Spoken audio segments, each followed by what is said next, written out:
One of the things that struck me right from the outset was how extraordinary it was that this scare got abroad when it was so insubstantial. I mean, there was really no scientific basis for it whatsoever. I find it very easy to sympathise with patients who were scared, partly because the media built it up, but also because having your child vaccinated is a positive act. It's something that you did to the child.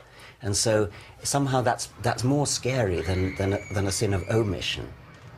Very much, and I think that's even more the case these days when people are much less familiar with the diseases against which their children have been protected by immunisation.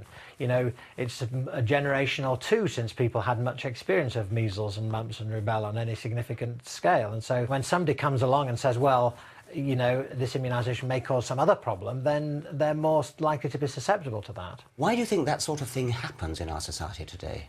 I think that there's a climate of anxiety, but particularly focused on issues of health.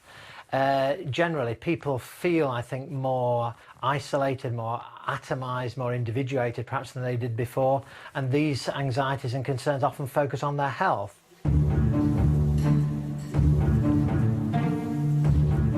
This is a paradox of early 21st century life.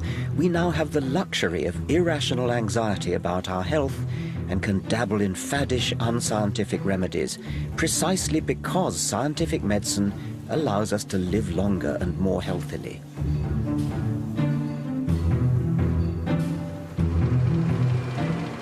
Our fears are fed by newspapers, which wildly exaggerate the risks of scientific medicine and meanwhile churn out acres of positive coverage of alternative therapies.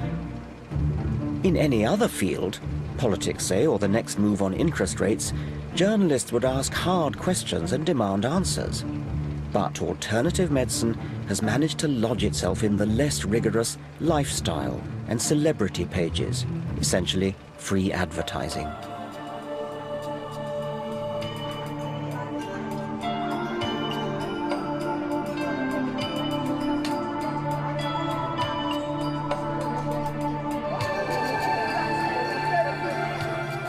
It's little wonder that alternative health fairs like this are flourishing across the country.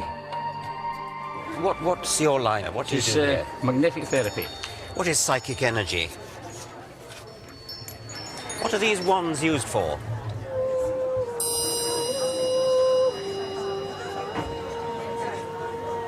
People may come here with real health problems, but what do they get? Remedies that appear to have no basis in science or evidence. People putting these in a cat's bed, they'll find the animals will go to the bed with the magnets in it. Has that been done properly with controlled trials, is it? No, not being controlled trials. They've got ancient wisdom that we don't. Right.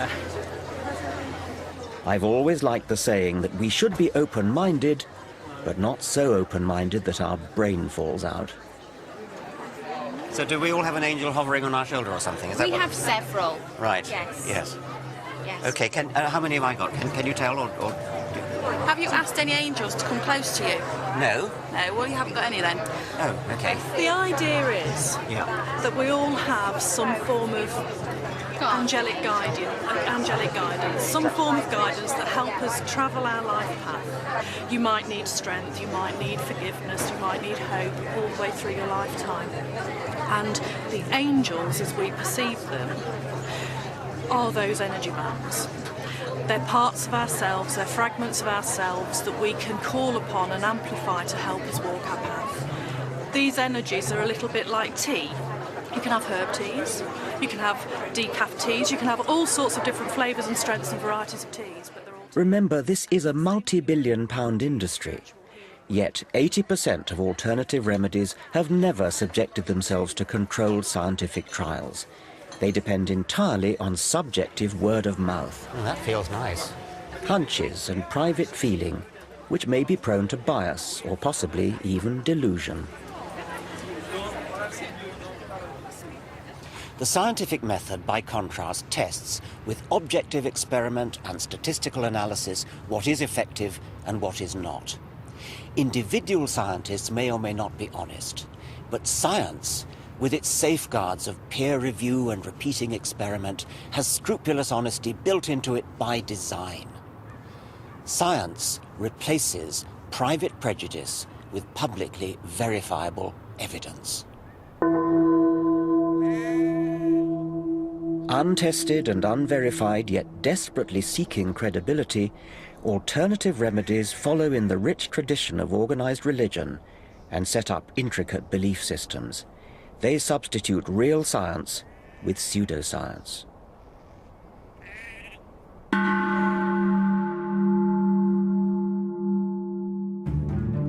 Face up or face down? You face up and you sit here. Now just guide your head so you don't bump. This matters because in the process they deny fact and misuse science. But isn't that pointing up? I'll just have to go there to check.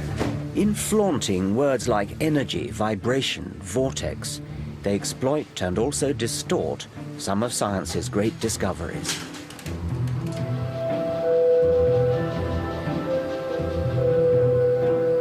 The sleep, I'm sure, is therapeutic.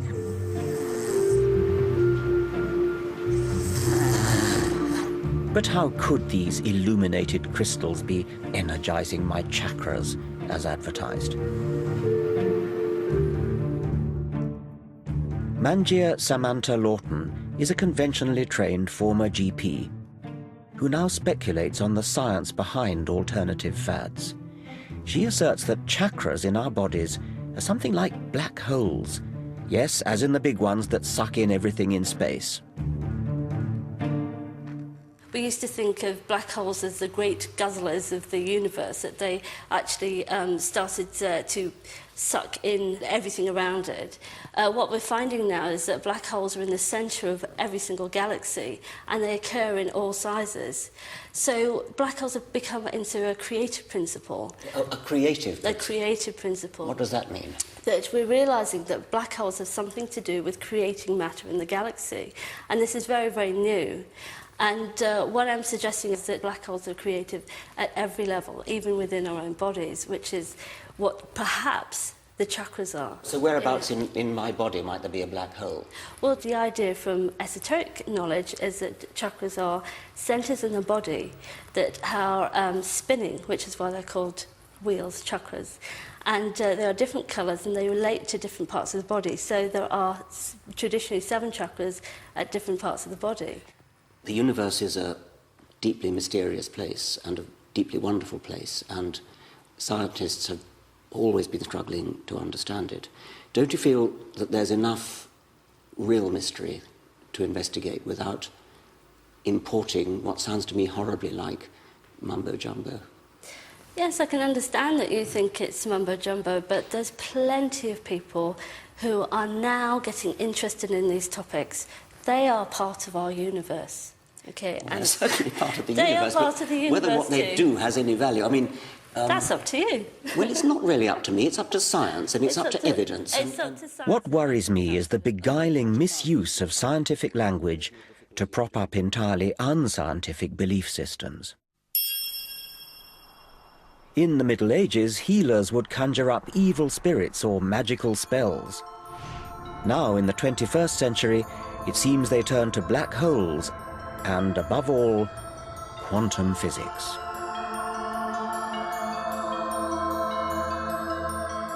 Quantum theory accounts for the anomalous behavior of light and atoms. It's astonishingly accurate, but notoriously difficult to grasp.